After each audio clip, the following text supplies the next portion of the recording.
Hisoka is on Greed Island, hired by Crollo.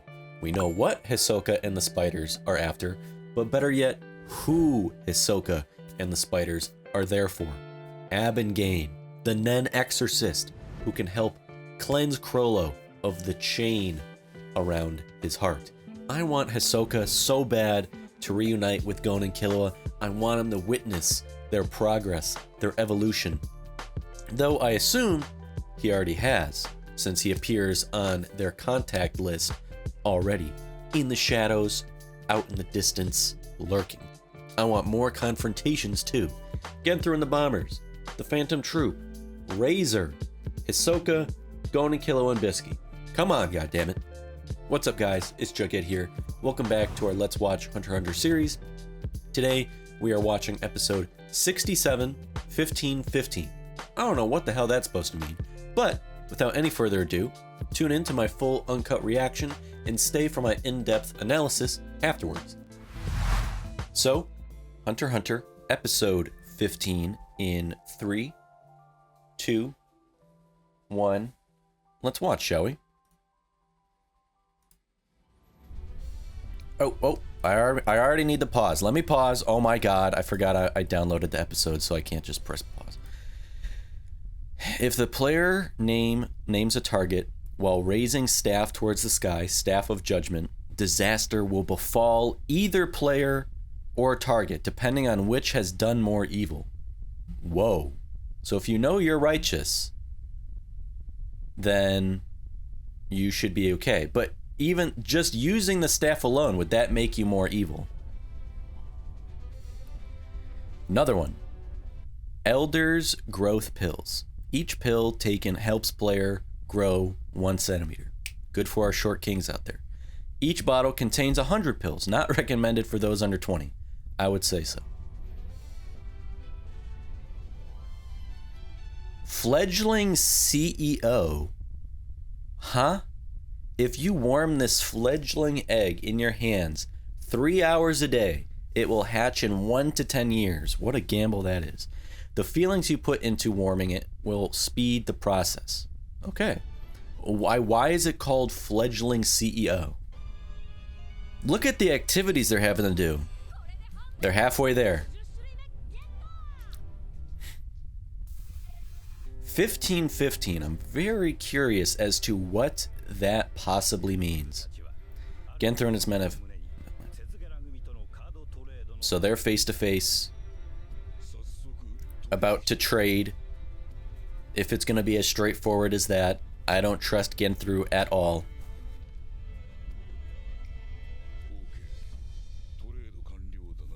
Seemed easy enough. Oh, nope, of course, you gotta hold on. Uh-oh. Unfair. They don't know what his powers are. Don't let him touch you.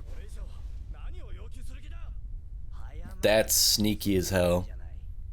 An ambush. Wait, what the hell? Huh? They're over there, but they're also hiding under the grass.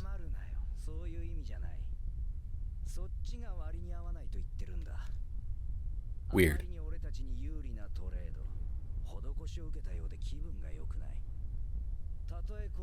What are their abilities? Uh-oh, risky dice. What the hell's about?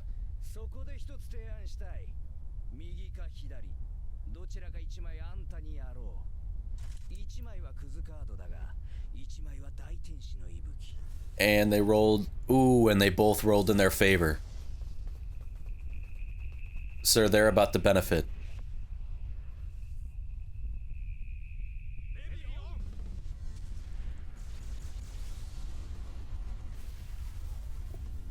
What the hell is going on?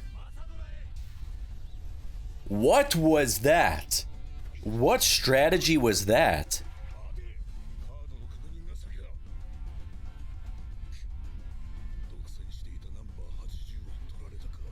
So they were monopolizing an 80 and a 65. 42 and 53. 29. Wow. What was Levy on? 2 85s. with the risky dice.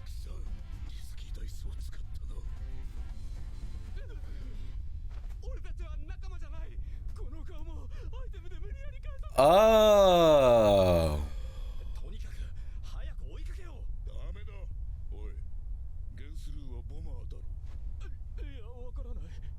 Good question to ask. I think that answers your question.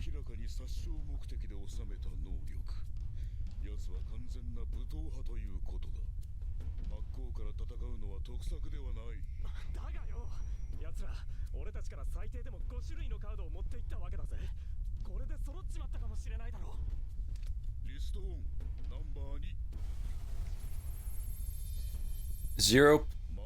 Okay. So they don't. Nobody has number 2. Patch of Shore.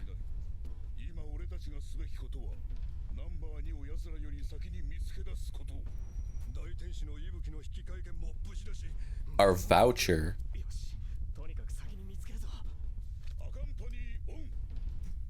Warp all players within 20 meters of caster to city.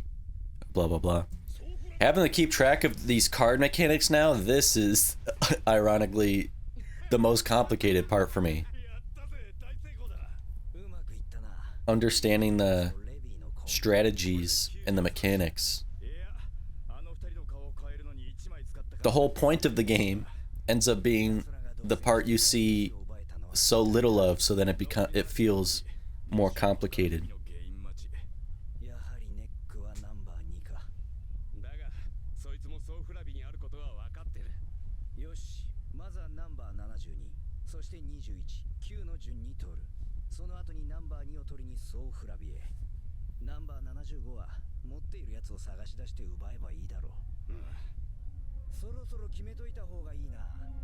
Thinking what?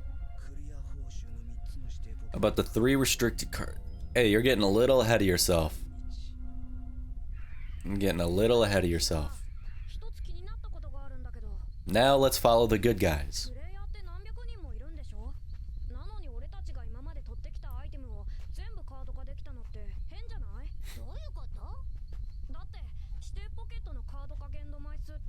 Well, how many players just died like a day ago?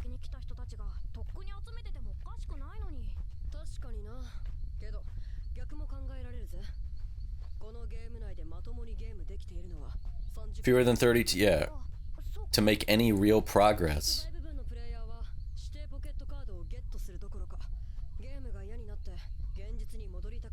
Yeah, you want to get your 3 item cards and leave, or you're really trying to get out now because of everybody dying. People just want to leave the game now.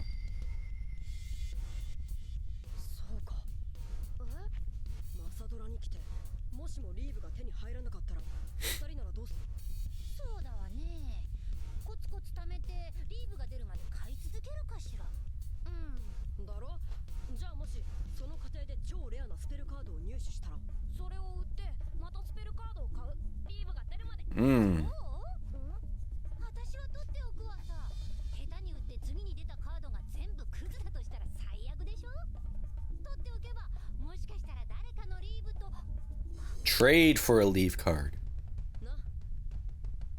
That's what they should do.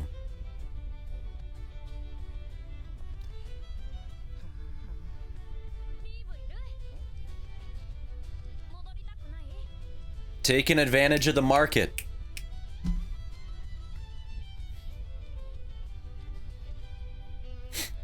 What a dual narrative we have going on here now. On one hand, we watched pretty much the culmination of Genthru's heist and plan all coming together.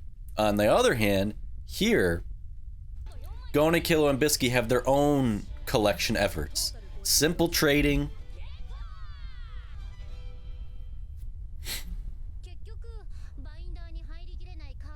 Simply, again, Killua being the pragmatic, analytical one, understanding there is a free market to take advantage of and to exploit. Gon wouldn't have thought about that.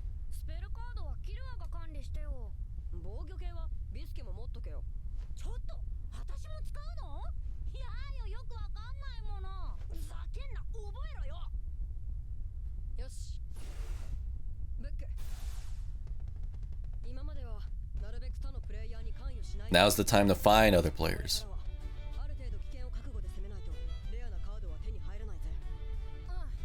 You still want to encounter more players to let them know about Genthru too. The more of you against him, the better.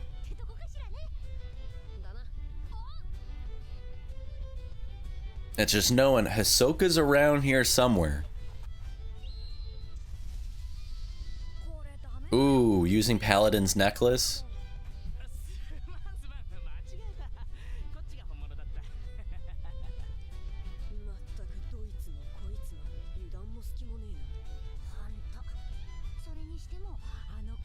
That is a really useful necklace. Take that with you, man.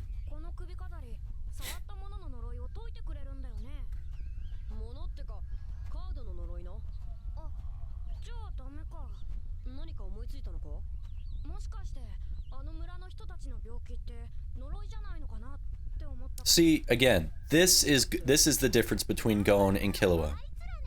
Killua, pragmatic, logical, analytical, thinking of how to take advantage of the market.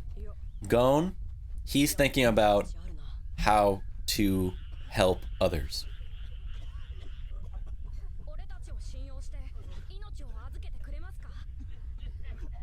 Take off the necklace, give it to them, and if there's a hidden prize behind this task.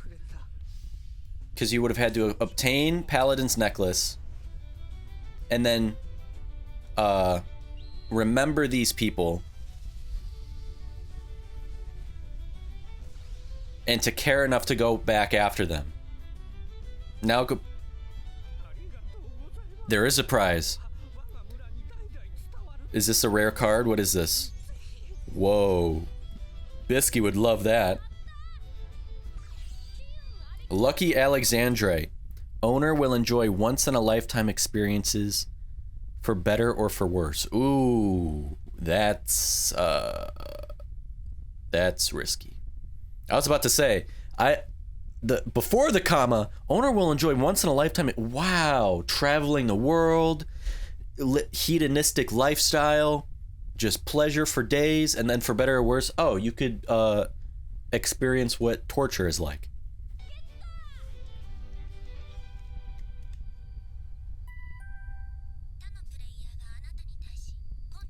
Ooh, please be Hisoka. Please. Damn it. Just Kazul.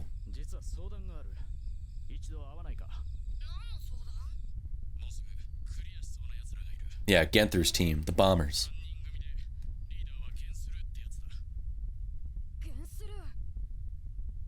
Now we gotta form an alliance. But, like I was saying, I want to finish this off. I was saying, on that one hand with Genthru, his heist and his plan.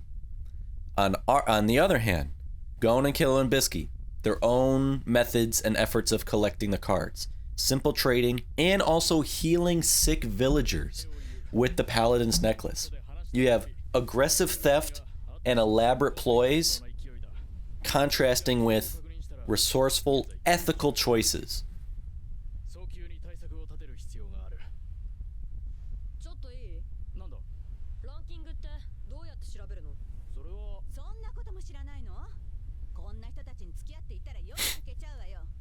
Don't get on Killua's bad side. Let's all chill. Asta, okay.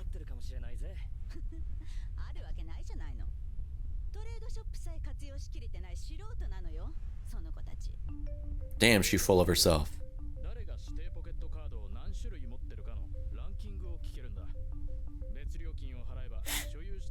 But they're amateurs, they don't know anything. Hey, well, we know Genthru's the bomber and we know what his abilities are.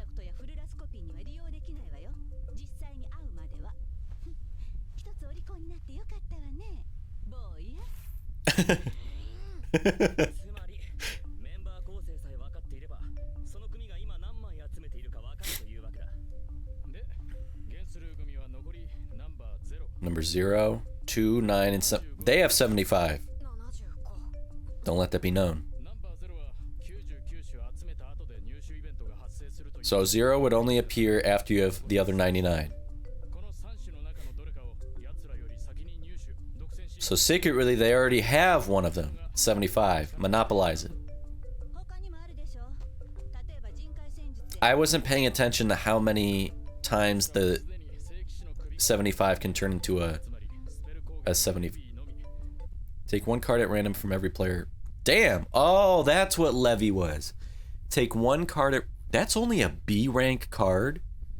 Take one card at random from every player within 20 meters of caster. That feels like it should be way higher than B.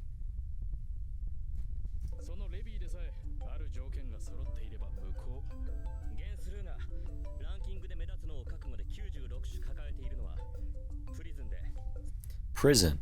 All slotted cards on target page are immune to blah blah blah. Okay, we already know that. We know prison already.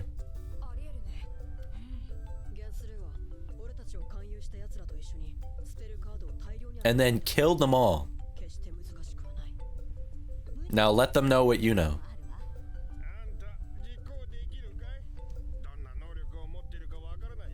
Oh, oh, oh, oh, oh. Hey, let's reveal some information here. Do what Abengane said. Will everyone cooperate, though? Of course you do.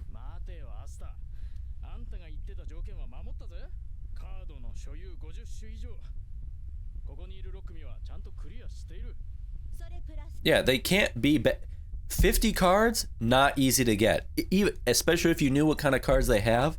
But I understand. Everyone has a right to be tense and unsure right here in this gathering. This is just a microcosm of what Gon and Killua's journeys have been so far.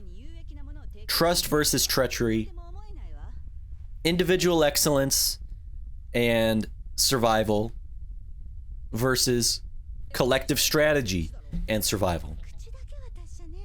The high cost of ambition in such a cutthroat environment. There we go. Boom. Double mic drops. Double mic drops. Yeah, shut your mouth. Yeah, what do you got? Your turn.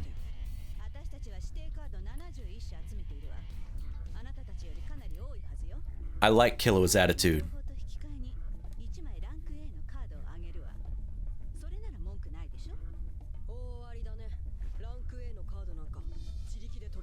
S rank. I love this shot right here. This could be my thumbnail.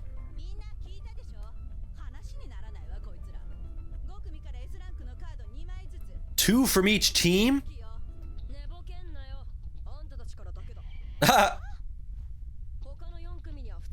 Ooh, yeah, fuck you.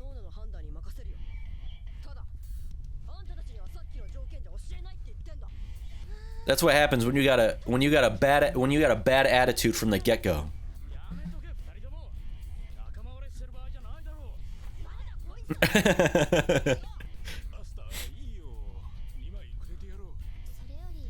Yeah, the two cards mean nothing if you get your face blown off or a bomb on you.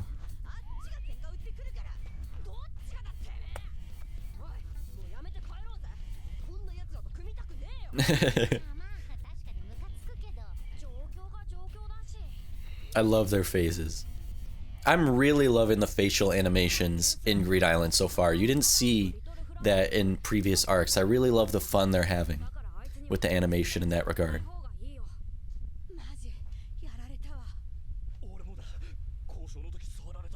Ooh, ooh, ooh. Damn.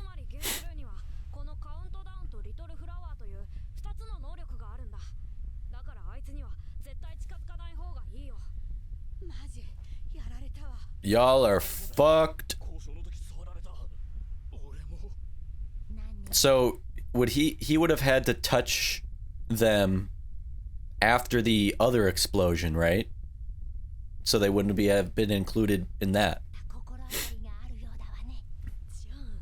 A chance.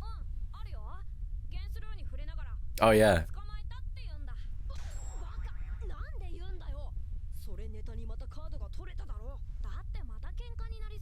Also because Gon wants to save people. I don't think Gon would be that type of person to keep life-saving information like that.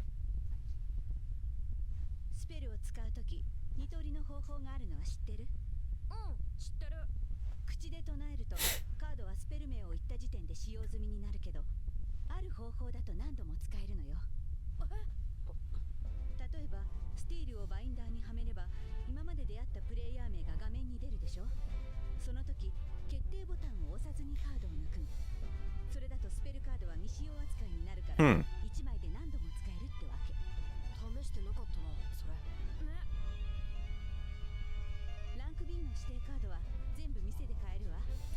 Okay.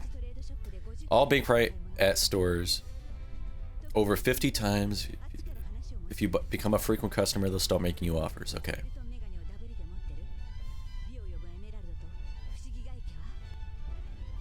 Now we're getting the information flowing. Now we're getting it.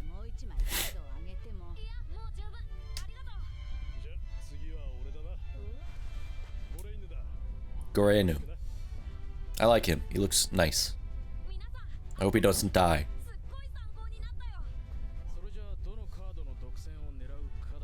We already have 75.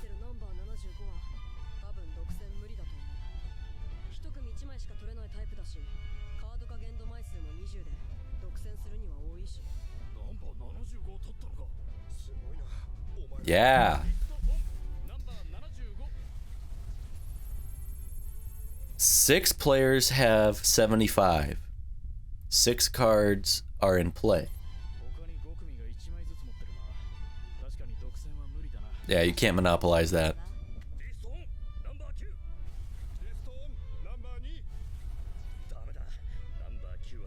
Three teams with number 9. No one has number 2, Patch of Shore. Guidepost on. I know where to find it. Sufrabi. So, each team knows that. Genthru's team knows that. Their team knows that. Now what? See, it's so much to keep track of. Who has what card, how many, what they're going after. Whew.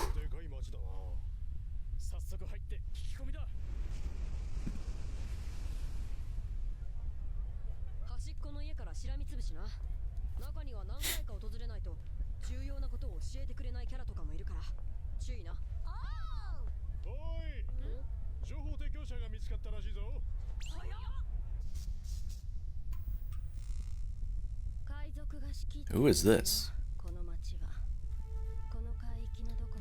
Side quest? The Sea God's Grotto, located somewhere in this area. Patch of Shore is the entrance to it.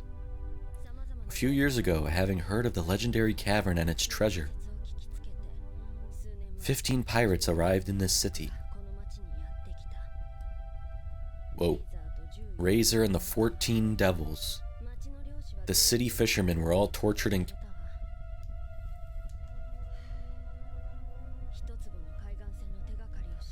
Pirates murdered anyone who knew about Patch of Shore.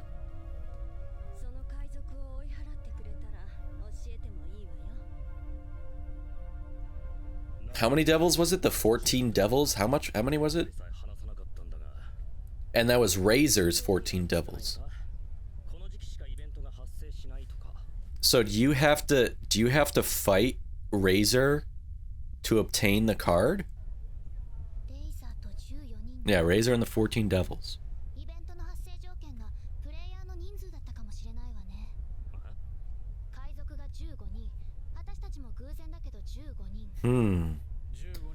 Ooh, that's clever too. The benefit of forming large alliances and not working independently is that you open up opportunities by working together in a way that Genthru's team couldn't, because they're a group of 3, not enough, and they kill the people that they form alliances with.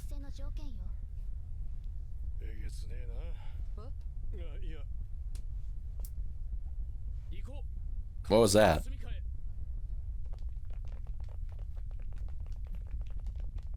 You just know the pirate's base?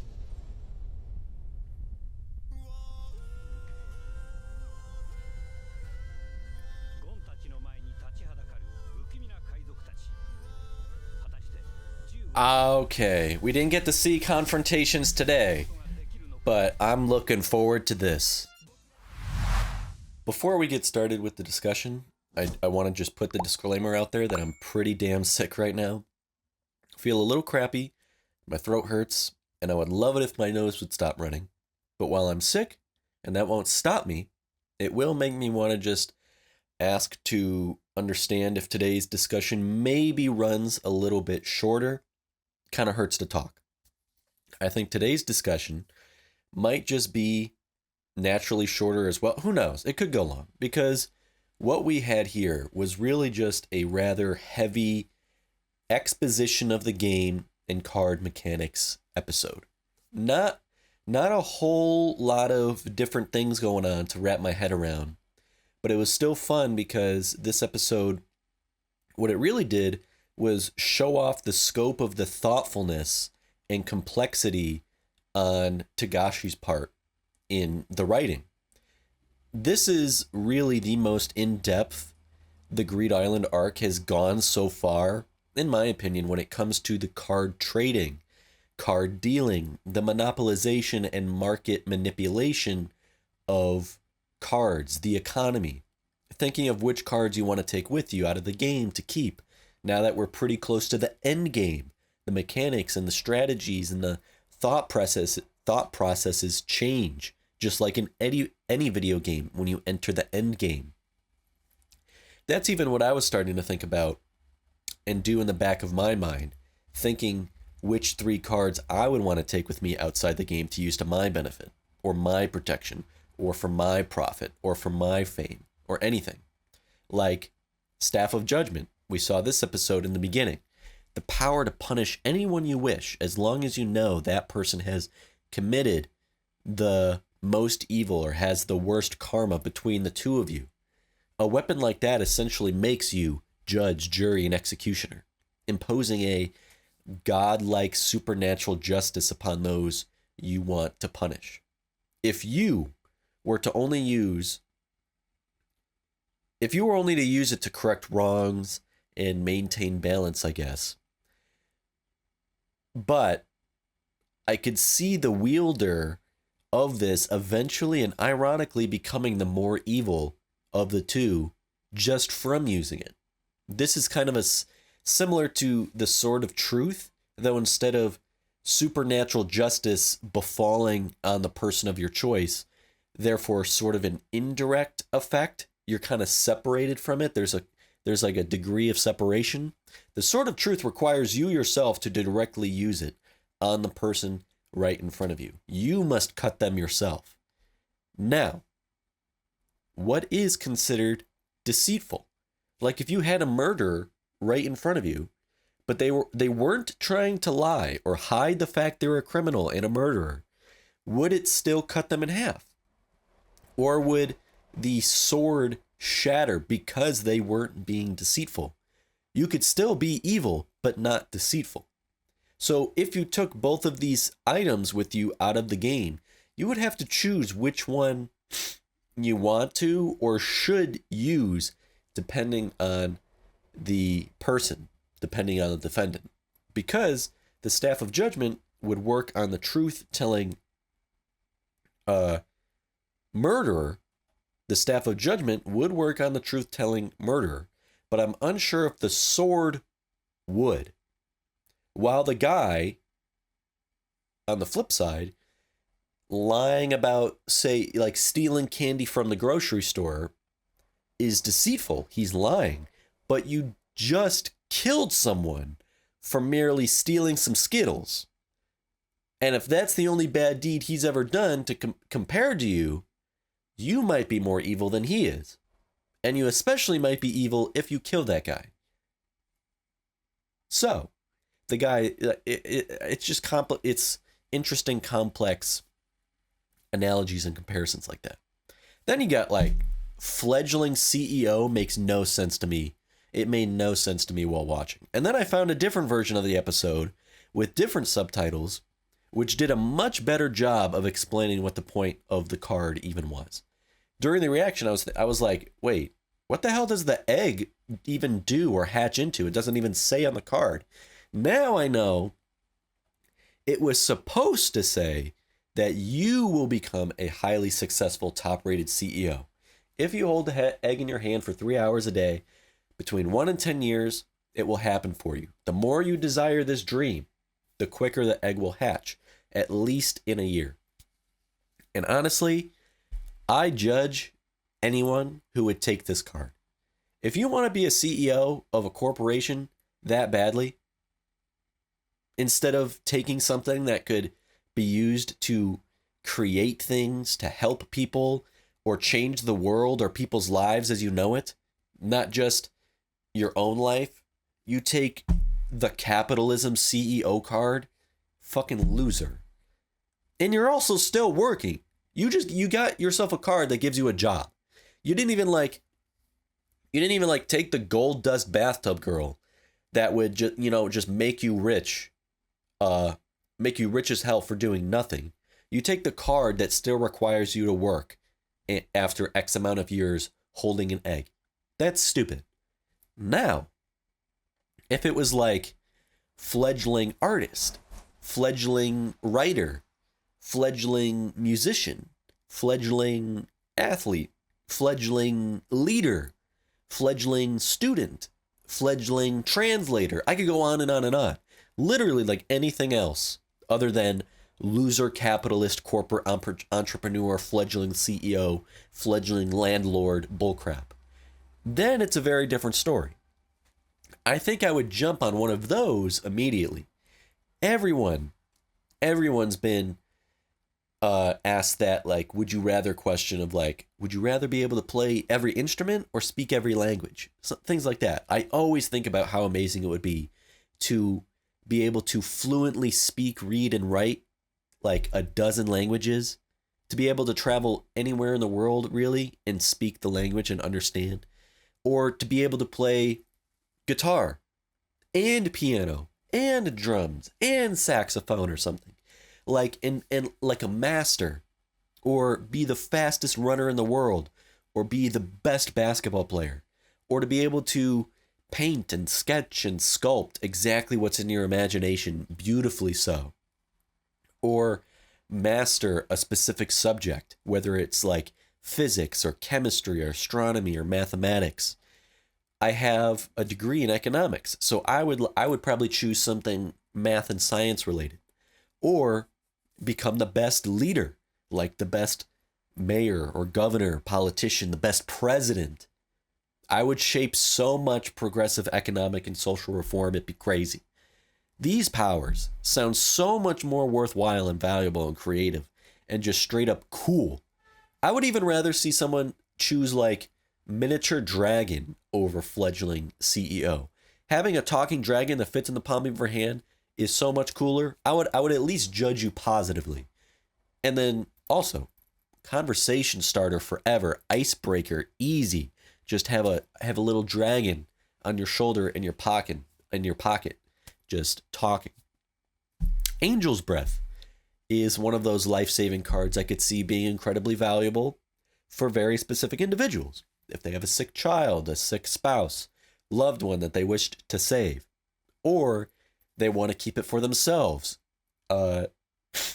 in their back pocket for when it's needed for the rest of their lives, to save themselves if anything really bad happens to them and it's life-threatening, pull out the card.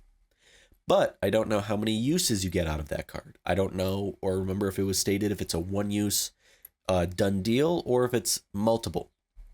If it's just one, I wouldn't take that. Memory Helmet would pretty much allow you to become the smartest person on the planet.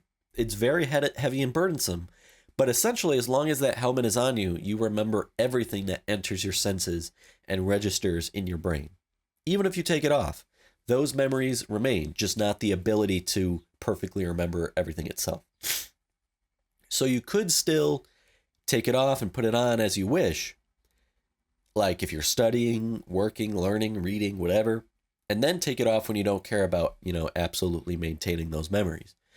If you put that helmet on your newborn baby, for example, then that baby would literally remember everything since the day where they were born. That would be the smartest person on the planet. You can also share this item and allow multiple people to use it too. It's not just beholden to only you.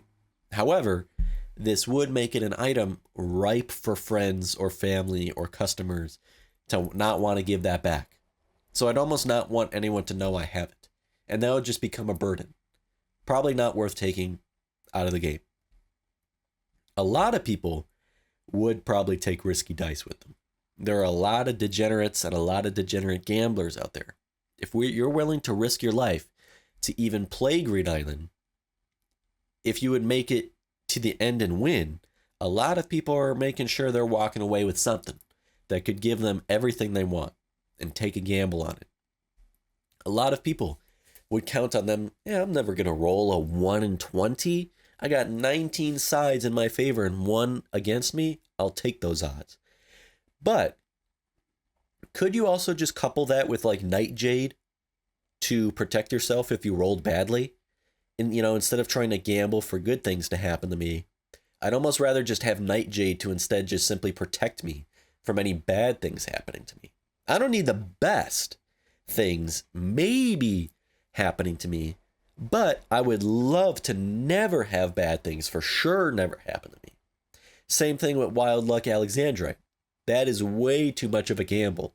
Once in a lifetime opportunities could literally be a plane crash or getting fucking waterboarded in Guantanamo Bay or getting struck by lightning while riding a roller coaster. Nuh-uh. The big caveat to much of this decision making is I don't know which of these you're even allowed to take out of the game or not. I don't know if some of these are spell cards. You can only take item cards with you. Most if not all of these sound like item cards. They are physical things you can hold or have with you. And honestly, as degenerate and a little perverted as I said it was, I don't know how you could ever explain it or justify it to anybody.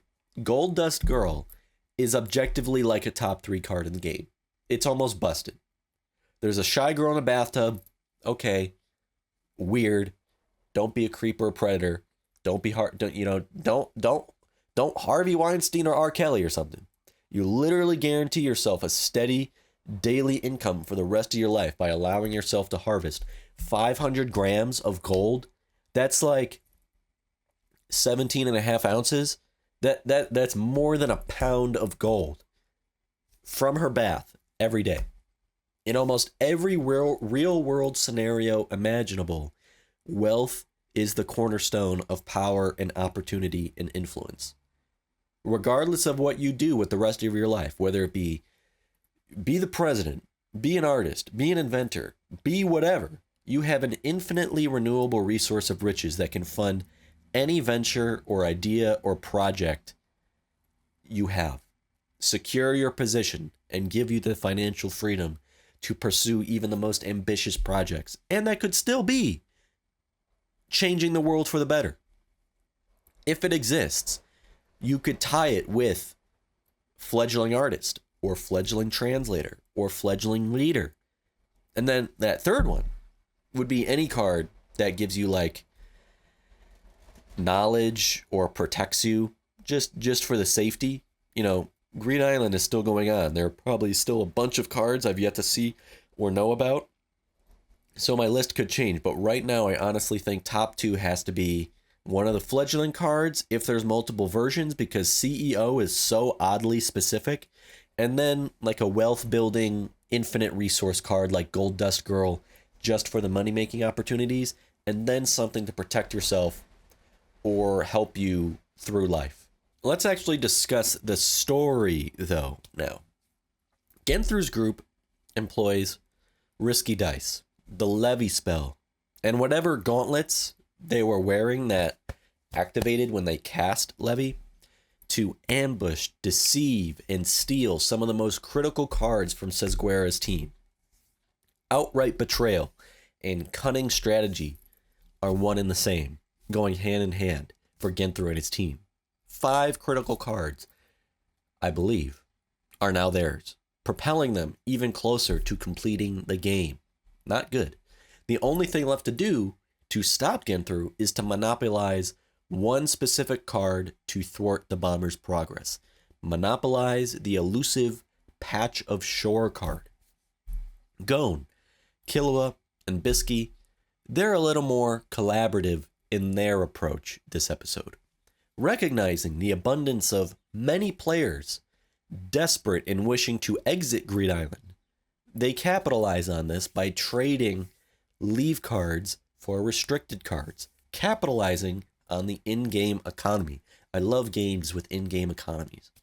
Genthru's team is ruthless, preying on opponents, while the boys' approach is led by a genuine desire to help and by a cautious, even shrewd negotiation style too. I think it's very important to consider the fact and the meaning behind Genthru's team using lucky dice to get what they want and betraying those they enter trades with, while Gon, Killua, and Bisky use Paladin's necklace for others and engage in honest trading with mutual benefit. Genthru and his team are willing to risk everything, including the trust of others, to get what they want. Complete disregard for fairness, favoring opportunism and manipulation over honest exchange. While Gon even had to interrupt and stop Asta in the conversation with the group because he had believed they reached a moment of fairness. They reached a fair exchange. It was balanced. Genthru underscores the darker theme of power achieved through treachery. In stark contrast, Gon, Killua, and Bisky opt for methods that convey transparency and mutual benefit. Paladin's necklace, seen around Gon's neck, is a card centered around protection and healing and transformation. It heals. It weeds out deception. It ensures any exchange is carried out honorably and that both parties walk away gaining from the transaction. It's a tool, but also a manifestation of trust and help and a safeguard against deceit. Rather than resorting to trickery, they have open negotiations where every party knows the value and the function of what is being offered, placed in front of them, and traded, whether it be cards or it be information. It's not merely about winning or accumulating as much as you can. It's about building alliances and maintaining integrity even in a competitive, cutthroat environment like we have here. There's a duality of human nature here. Greed Island isn't just a game, and it more specifically isn't just a game of survival. It's a microcosm for the world itself. Ethical choices define not only outcomes, but also who you become. Genthru's reliance on the capricious nature of risky dice and trickery cards reflects a worldview that sees life as a series of gambles and tricks to get ahead, where betrayal is just a means to an end. The trio's use of Paladin's necklace and honest trading represents an ideal that success need not come at the expense of one's moral compass. If we extend these ideas then to the real world, the lessons are really clear. We're warned of the dangers inherent in allowing greed and unchecked risk and selfishness to fester and to dictate our choices, where the cost of our actions eventually isolate us from meaningful connections and our own personal integrity. Meanwhile, true strength lies in trust, in fair exchange, and the ability to protect not only yourself, but help others too. Ruthless, all or nothing attitudes that prioritize short-term gains over lasting relationships. Transparent honesty champions the enduring value of integrity and cooperation. Sustainable success is built on rock-solid foundations of trust and ethics and morality. That is what stands the test of time. They transformed the afflicted villagers back in the cards and cured them using Paladin's necklace, not only securing the Wild Luck Alexandrite card, but also committing a moral act of compassion. This is Gon's intrinsic altruism against more self-serving tactics by other players like Genthru.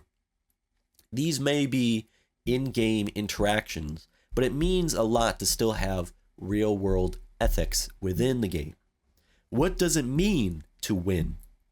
In a system where survival and victory depend not solely on brute force, but on the subtle, nuanced art of trust, negotiation, sacrifice. Killua's insistence on equitable information exchange reflects his acute awareness of value and trust versus Gon's unwavering optimism, sincerity, and willingness to share knowledge freely and speak transparently. Shows their differing philosophies.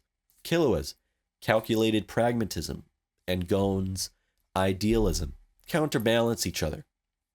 Killua is the one with the negotiation tactics. He's the one with the strategic mind, specifically attuned to the nuances of leverage and reciprocity.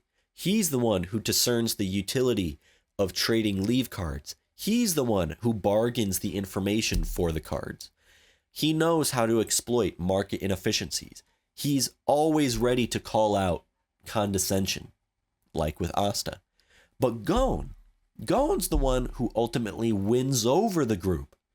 He obtains the Wild Luck Alexandrite for the team, a very rare card for healing the villagers. These are things each of them thought of on their own that the other would not, because it's not in their nature. And Bisky, she's the stabilizing force. She balances the more impulsive or even overly strategic tendencies of the boys. Perfect combination. And so, the requirement of a 15-member party to trigger the event for Patch of Shore emphasizes the game's design to encourage teamwork. Now I understand why the title of the episode was 1515. Razor and his 14 pirates being the antagonists is exactly what I was hoping for, because we've had that added layer of anticipation connecting back to a couple episodes ago where we saw Razor's formidable presence be established with the troop, and we're waiting for that. That's what I was saying. I want to see it again. Patch of Shore must be strong as hell and valuable as hell if it's gate kept behind one of the designers of the game itself. 15 against 15. And again, that symbolizes that some objectives can only be achieved when individuals come together. Without a unified front, no matter how skilled or powerful one may be, the game and its mechanics, and by extension life in general with its larger challenges, remain insurmountable. This necessity forces even the most independent or self-serving characters to reassess their strategy. Gon and Killua, they opted in the beginning to play independently, and that literally saved their lives. But they ultimately did come to the conclusion, hey, we must work together with others. Genthru has screwed himself. His lethality and treachery, his short-sightedness, means he now finds himself without the support network necessary for Patch of Shore. He only has his two little cronies. And any long-term success in general, he will have his downfall. He's either betrayed or killed everyone he interacts with. This marshaling of 15 players together is a narrative device that enforces the lesson that some challenges in life, some goals, simply cannot be achieved alone. We always must remember that. You can't just go through life alone. Collective cooperation beats out selfish ambition. I'm excited to see exactly what our team of 15 have to compete in against Razor and his Devils. And that's where I'm going to end today's discussion. My voice survived. If you enjoyed the video, hit that like button and subscribe if you haven't already to stay in the loop. keep the conversation going down in the comments below. Tell me what 3 cards, as of right now, you would want to take out. And if you're interested in early access and exclusive Patreon content, check out my Patreon. Having said all that, and with that said, so long, until next time, thank you, have a good one, peace.